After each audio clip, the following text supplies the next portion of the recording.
Hebrew name is Rabbi Yehudah ben Shomeyr, and my Hebrew name, coming from the Hebrew, is Tochokwu, because Tochokwu and Yehudah mean the exact same thing, praise God. And my title in Ibu land is Odum Biara Aniigbo Noani Diuto. And I greet you, all people in Ibu land, all people watching, Ohoneze Canada, who has asked me to produce this short video giving a synopsis regarding the origins of the Ibu people. So I have a very brief and limited amount of time to do this, so let's get underway. So if we're going to talk about the origins of the Ibu people, we've got to go back to the beginning, all the way back to Noah. It's to be understood scientifically that from Adam all the way till Noah, everybody at that point was born black. How do we know this? Because scientifically it could be no other way. Melanin, which is our skin tone, you have to have an abundance of melanin. You have to have all the melanin there before you can genetically end up having a lack of it. It can't be the other way around. You can't have no melanin and all of a sudden out of nowhere produce melanin. So everybody up to that point was born black, but not according to the canonical scriptures, but according to apocrypha, pseudepigraphal literature, and rabbinic literature, it's believed that Noah was born an albino. He was born without any skin tone. This really frightened his father and his relatives because nobody up to this point was born that way. But God and other relatives reassured Noah's father that it was okay, that not to worry about that, that he was a special child. So when Noah got married, he married a black woman. He married because everybody else was black. And when he had his three sons, it's believed that this genetic albino trait triggered the different skin tones, the different shades of melanin within the human spectrum that we see today. And he had three sons, Shem, Ham, and Japheth. Ham, who is believed to be the father of all of the black and African races, he was born like everybody else up to that point. He was born black. You had Shem, who's the father of all the Arab and Jewish people, and he was born brown. And today, Jewish and Arab people can be anything from a deep olive complexion all the way to a red mahogany type color. And I think it's very fascinating and interesting that many Ibus are called red Ibus because their skin tone is red. It has a mahogany color to it. Then you had Japheth, who was born sort of like Noah. He had the least amount of melanin and skin tone, and he was the father of all the white and Asian races that we know today. So from Shem came Jacob, which is the father of the 12 tribes of Israel. Now, Jacob had two wives and two concubines. His wives, Rachel and Leah, were his cousins. Therefore, they were from Shem. Therefore, they had that middle of the road skin tone. They were that olive brown complexion.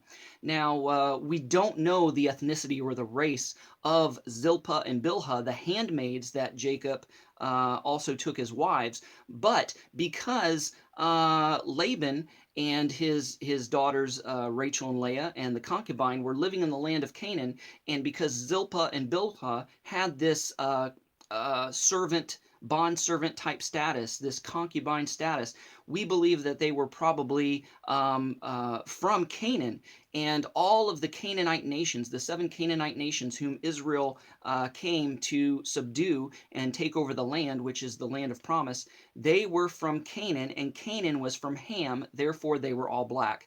This includes the original Egyptians. They were black. It wasn't until the Hyksos came in later that the genetic makeup and features of the Egyptian people changed, and they're a lighter skin tone as we know them today. So, safely assuming that Bilhah and Zilpah, and we're mostly focusing on Zilpah, because Zilpah was the mother of Gad and Asher. She was a black Canaanite woman, and therefore her offspring, Gad and Asher, had some of her genetic features. Therefore, they would have been more black. Their lips probably would have been broader, as well as their noses. Their hair would have been more wiry, more kinky. They would have looked more like Canaanites more than Shemites, so to speak. So, um, and several of the other tribes. We had Judah and Levi.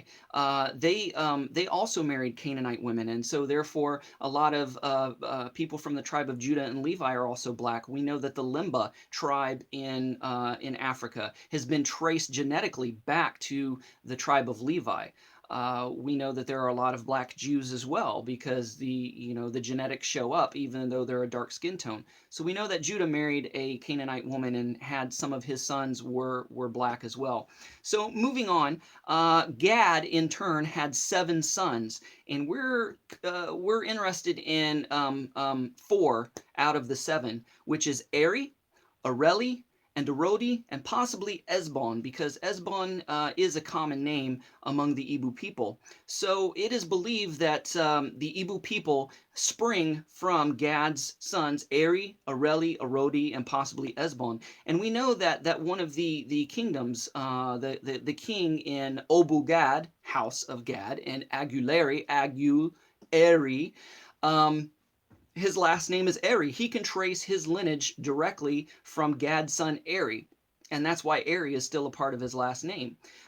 So it's believed that the Ibu people, and Ibu is also believed to be a corruption of the word Hebrew. Hebrew, Ibu. See how similar they sound? And the second law of thermodynamics, which means everything degrades, would lend to this vocabulary instance. Just as, for instance, in English, we'll say, hey, what is up?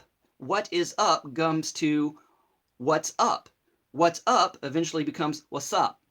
You see how it shortens over time? So it's the same with the word Hebrew. That's what the 10 tribes were considered. They were considered Hebrews. So Gad would have been considered a Hebrew. So the word Hebrew goes to the word Ibu. It's a corruption. Even the one of the first missionaries to Ibu land, which was G.T. Gadsden, an Anglican missionary, he also believed that the word Ibu was a corruption of the word Hebrew. So moving on, we believe that according to Genesis chapter 15, which was a prophecy given to Abraham during the covenant between the parts, God said to Abraham that there was going to come a point in time where the children of Israel were going to be enslaved and were going to be in bondage.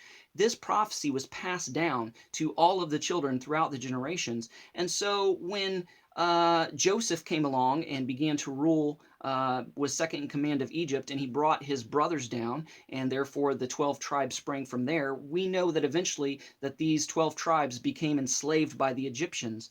But some theorize and believe that some of the Israelites at that time, especially Gad's sons Eri, Areli, and Arodi, saw the situation in Egypt decline. They were starting to lose favor among the Egyptians. They were beginning to be more rules and regulations and persecution happening. And they said to themselves, okay, we know that this slavery is about to happen. Since we know prophetically it's going to happen, let's get while the getting's good. So there was a pre-Exodus exodus, so to speak, and it's believed that Eri, Areli, and Arodi, along with other traveling companions, left and made it to what we know today as Nigeria. They crossed the Niger River into Nigeria, settled, and spread out. So that's one theory. There was also another exodus that occurred during the reign of Jeroboam. Some of the 12 tribes didn't like the direction that the Jeroboam kingdom was going into gross idolatry. They knew or had this inkling that they had brothers in Africa, in Nigeria specifically, so some of them left to go there, possibly more Gadites. So that was another wave. There was also the Assyrian captivity. We know that the Israel was split into 2 kingdoms. You had the kingdom of Judah, the southern kingdom, and the northern kingdom, the kingdom of Israel. Judah was taken off into Babylonian captivity and eventually returned, and that's who we recognize as the Jewish people today, made up of Judah and Levi and a part of Benjamin. The 10 tribes, however, was taken off into Assyrian captivity and never returned. They were lost to antiquity, lost to time, and they were scattered all over the world. And so we believe that during this time that more Gadites and more others from other tribes, Judah, Levi, Benjamin, Zebulun, made it to Nigeria to be with their brothers and sisters whom they knew were already there. You also had the destruction of the temple during 70 AD, which precipitated another wave of Jews and Israelites scattering abroad, some going to Nigeria. In James, the book of James 1:1, it says, to the 12 tribes scattered abroad. So up until that point, the Jews knew where their 10 brothers were scattered because the letter was to the 12 tribes scattered abroad. So they knew that many of their brothers had made it to what we call today Nigeria. And so the letter was for them as well. So you also had the revolt at Masada. According to history, you have been taught that everybody committed suicide. All the Jews and the Israelites that were there, held up in the fortress of Masada, committed suicide. But Josephus says that some escaped, and some sailed off into the direction of what we know as the Americas, and some were believed to make it to Nigeria.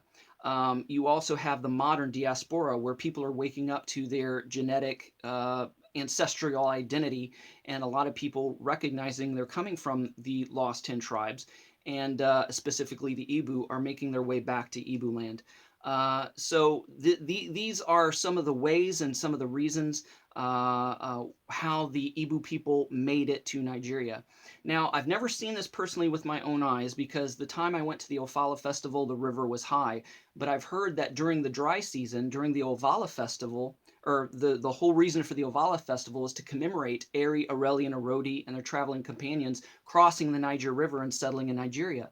I've been told that during the dry season, when the water's low, you can see a 12-stone altar monument, if you will, commemorating the crossing of Eri, Areli, and Arodi into Nigeria. This stands to biblical reason because when the tribes crossed the Jordan River, they did the exact same thing. Why? Because they wanted to remember their origins. They wanted to remember who they are, where they came from, so they wouldn't lose their identity or lose who they were. Hopefully this has helped you to understand and open up the origins of the Ibu people. If you're interested in more information, I have two specific books. The very first book that I've written is Finding Gad, The Quest for the Lost Tribe of Gad, and this is a little over 100 pages, and it's a brief synopsis of the historical, linguistic, cultural, scientific, archaeological identity of the Ibu people, and how that there's these evidences that link the Ibu people to the lost tribe of Gad. Now, this is the second and most recent book that I've written, called Omanana, As in Israel, So in Ibu Land, Are Ibus Hebrews. This is a more detailed, in-depth account of the cultural, historical, linguistic, archaeological, scientific evidences that link the Ibu people to the lost tribes of Israel, specifically to Gad. These books can be found and purchased at www.hebrewIbu.com. www.hebrewIbu.com. And you can go to this website and research all the evidences and watch the various videos I have regarding the connection of the Ibu people to Gadites and to Israel. And you can also purchase these books that I've just shown you there on the website. Thank you for this opportunity and for this privilege to speak to you about the origins of the Ibu people. Thank you so much for watching.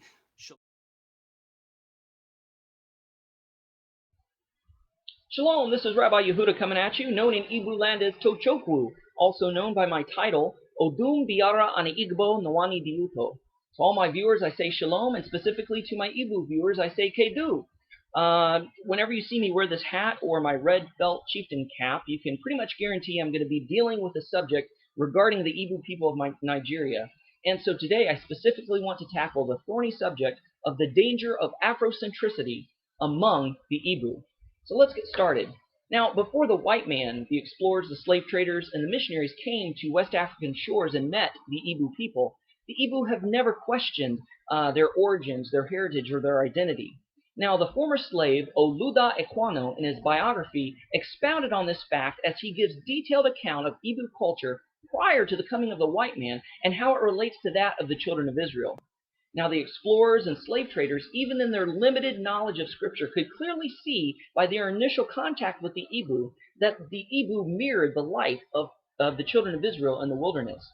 And it was certainly clear to the Anglican missionary G.T. Basden and his ministerial associates that the Ibus were likely a lost tribe of Israel, and it was best to keep this knowledge under their hat so it would be easier to convert the Ibu and assimilate them into Christianity. They felt that if they confirmed the Hebraic identity to the Hebrew people, that they would lose them entirely to Judaism. And so came the introduction of the forbidden foods, unkosher foods, and came the introduction of this new concept that Chukwu Abiyama was actually a pagan god, and that their ancestors were deified pagan gods.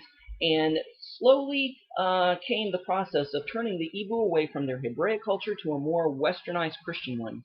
Now, in many volumes produced by Igbo Hebrew scholars and other researchers in such works as, the ones that I've wrote, Finding Gad, The Quest for the Lost Tribe of Gad, Omenana, As in Israel, So in Ibu Land, are Ibu's Hebrew, and by other authors like Caliban Michael, Our Roots, Ibu Hebrew Heritage, and Professor Aleeze, Ibu Exodus, and Remy Alona, who wrote The Ibus, Jews in Africa, and The Ibu and Israel.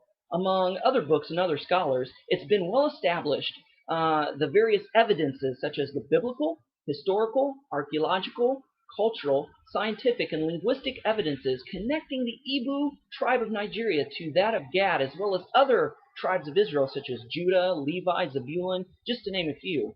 However, in recent years, there has come pseudo-scholars, even among the black Afrocentric community, desiring to do no less than what the white explorers and slave traders and missionaries had done, to deny and to hide the true identity of the Igbo people, and to bring them back under the paganism that caused them to be expelled from the land by the white men in the first place.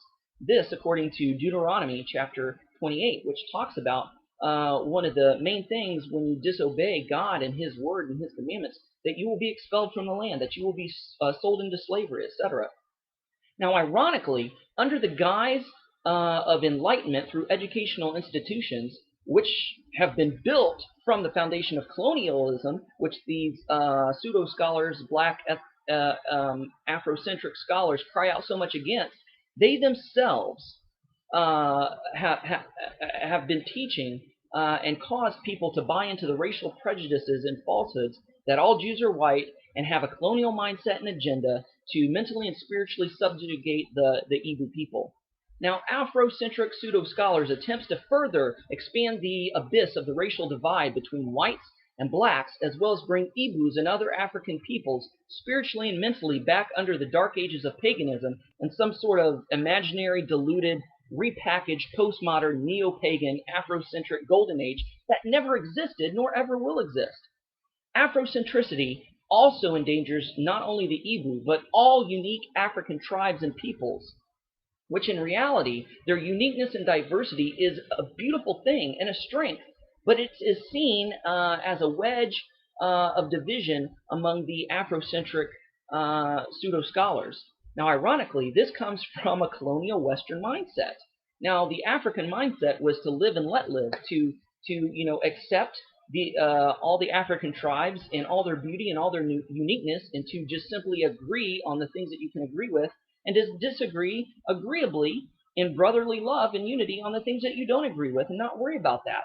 And so, in other words, they were unified by their diversity rather than separated. And it was the colonial mindset that, okay, let's all have a cookie-cutter nation, and let's just all be Africans. Let's forget about being Bantu or Limbo or Ibu or Lobi or whatever. They wanted to be Afrocentric, and therefore these unique tribes would lose their cultural identity. So Afrocentricity not only endangers the Igbo culture, but all African tribal cultures at large.